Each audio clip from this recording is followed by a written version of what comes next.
Hello, I'm Geeta Guramuthi. It is day 30 of the US-Israel war with Iran, and over the next 10 or so minutes, we'll bring you our daily briefing with the key updates on the conflict.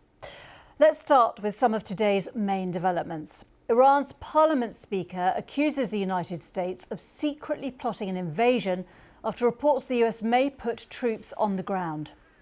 US Central Command has confirmed the warship USS Tripoli has arrived in the region with around 3,500 military personnel. An industrial site in southern Israel is on fire after an Iranian missile attack. The military says that was caused by missile shrapnel.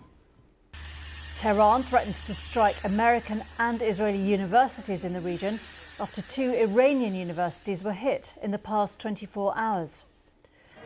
The funeral for 3 Lebanese journalists killed in an Israeli strike is held in Beirut.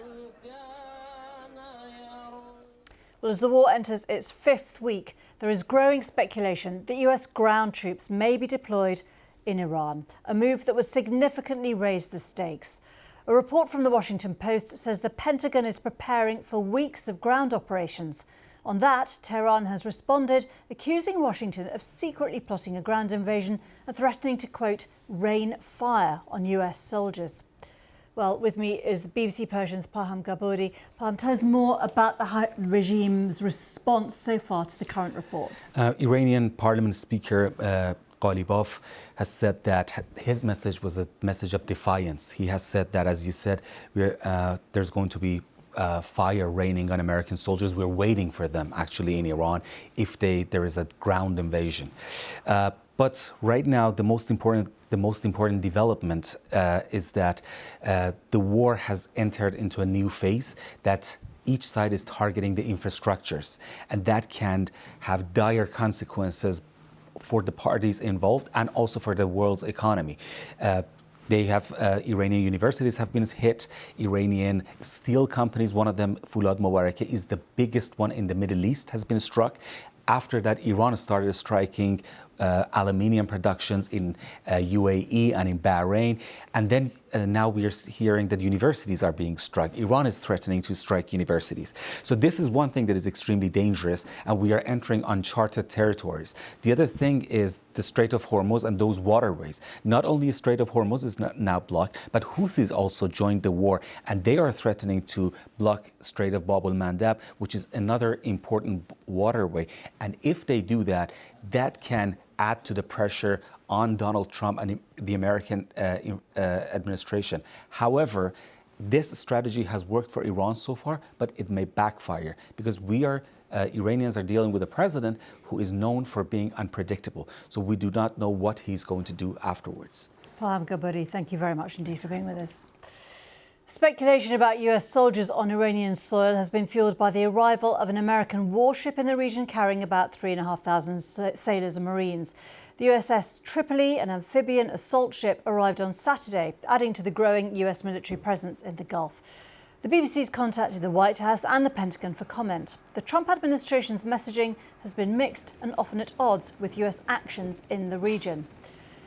Well, our correspondent Simi Jaloso is in Washington. Simi, just tell us more about what the US administration is saying about the possibility of troops being used on the ground. Well, as you've mentioned, Geeta, the USS Tripoli, which is an amphibious assault ship that carries a unit of 3,500 Marines and sailors, arrived in the Middle East on Friday. We also know paratroopers from the 82nd Airborne Division have been deployed to the Middle East. So it's clear that the US is ramping up its military presence in the Gulf. When asked about this, the Secretary of State, Marco Rubio, said that this is all about giving President Trump as many military options as possible, and has said that the US can achieve its objectives in the Middle East and in its war against Iran without the use of ground troops. Last week, President Trump said he wouldn't deploy ground troops, but he also said even if he were to, he wouldn't say. Now, it isn't clear whether this is a sort of tactic being used by the US to put pressure on Iran amidst talks, or whether this is a sign of a possible escalation. potential raids along Iran's shoreline near the Strait of Hormuz or potential seizure of Hagg Island. This is an administration that has differed between saying that the war could wind down and then saying or threatening to amplify it.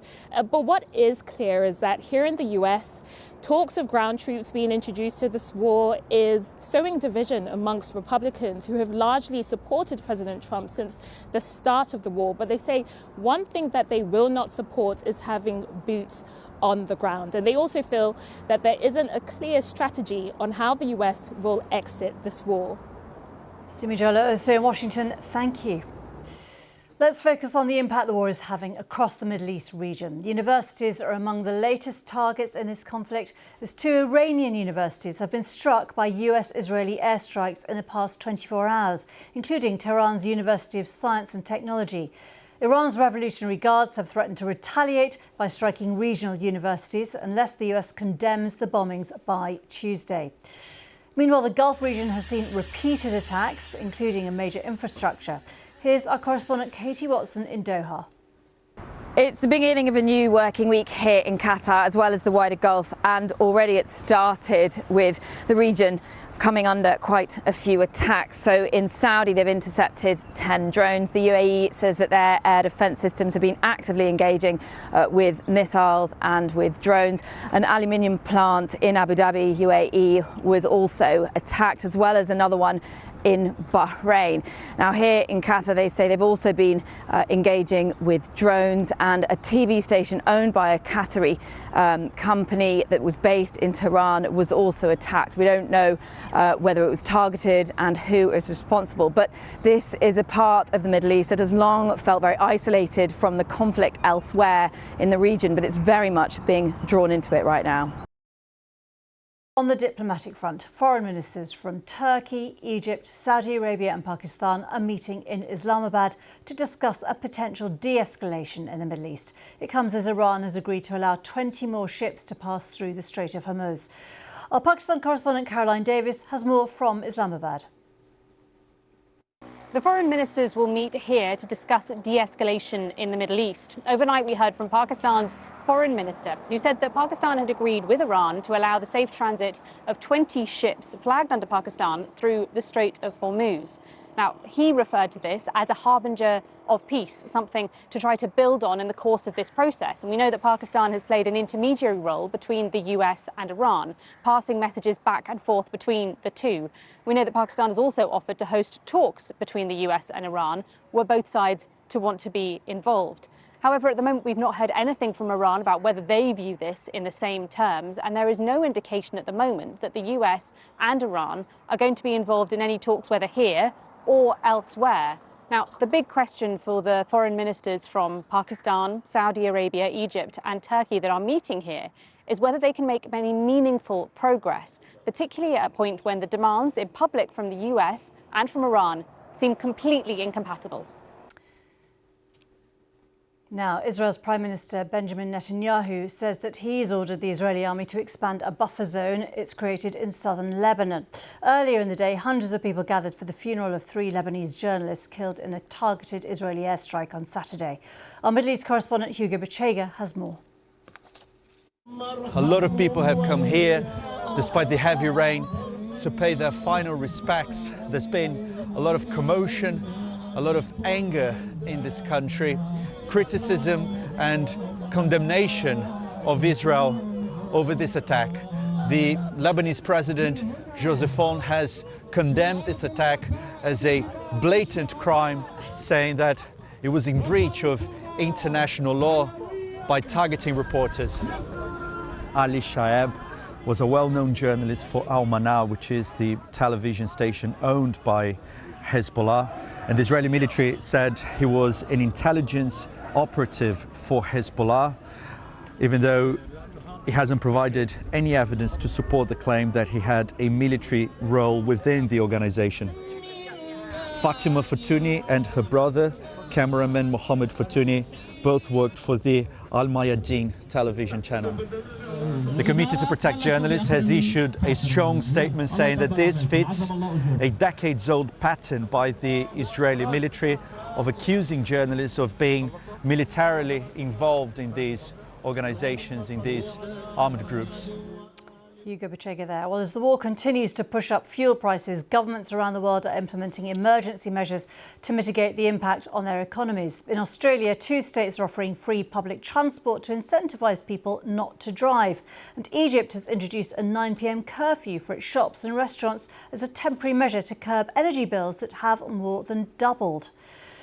Let us round up where we are today. Our World News correspondent Joe Inwood is with me. Joe, just first of all on the speculation about whether the US will use its ground forces in some way. 3,500 extra troops have just arrived. Speculation about whether there could be more. What is the assessment at the moment of the foreign policy community on whether the US is just using this as a threat or whether it is a real possibility? So the big development today was an article by the Washington Post where they said they've spoken to Pentagon insiders, and they're a reputable news organisation obviously, and say that their plans are being put in place. They really are working out exactly what they could do to do some sort of ground offensive.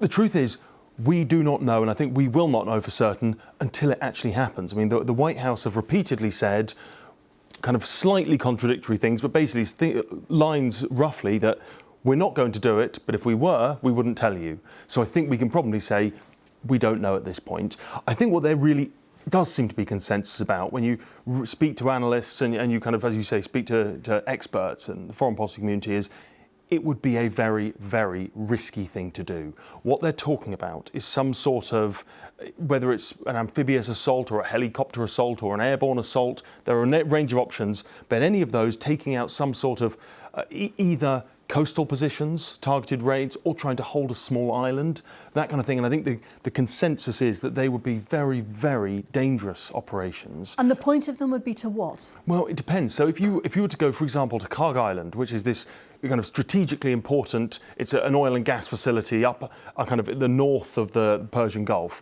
If you do that, you would hold it. It would be economically really damaging to Iran. It's where 90% of the oil and gas flows through. The idea is you use that as kind of economic leverage potentially. There are other islands in the Strait of Hormuz near the kind of the narrowest point of the strait, and those have been long disputed between other Gulf nations and Iran. There are air bases there. There would be kind of political leverage from that. Or the idea is that I think you could do special forces coastal raids and try and target the Iranian bases where they think maybe that they're small drones, they're attack craft, that all the material that are used to threaten the Strait of Hormuz, threaten shipping, where those are held. So there's a range of possible reasons to do this, but the risks, I think, will remain in all of them. And what is known about the strength of Iran's capacity to fight any of those options? So the Iranian armed forces are very, very large. You've got hundreds of thousands of members just of the IRGC, who they're kind of, they're more hardened troops, or certainly more hardline troops. So there's no shortage of manpower from Iran. What's really significant, though, I think, and this is a point I was speaking to an analyst earlier, and he was saying that the problem is that you are going to be, if you go on those islands, whether it's Karg Island or one of the islands in the Strait of Hormuz, you're going to be within range, certainly of short-range missiles, in range of drones, and probably even in range of multi-barrel rocket launchers, of artillery systems, the sort of things that we've seen used to devastating effect in Ukraine by the Russians. Imagine that. Imagine you've got a force of, say, a few thousand American Marines on a small island, and the Iranians decide, well, we can use indirect fire to just flatten the place. That could have huge consequences. I mean, if there would be significant death toll, we're talking entirely hypotheticals here, but it could be that that's an incredibly dangerous mission for those men. If you start to see a lot of US service personnel killed, well, that is going to be escalatory from their point of view. Whereas for the Iranians, having their territory taken, that will be escalatory for them. So whichever way you look at this, if that happens, it could be a new and dangerous phase in this conflict. Joe Inwood, thank you very much indeed for talking us through some of those options that we've been discussing today. Well, whether you are joining us on YouTube, TikTok, Sounds, radio or television, thank you for your time. We'll be back at the same time tomorrow with the Iran War Today.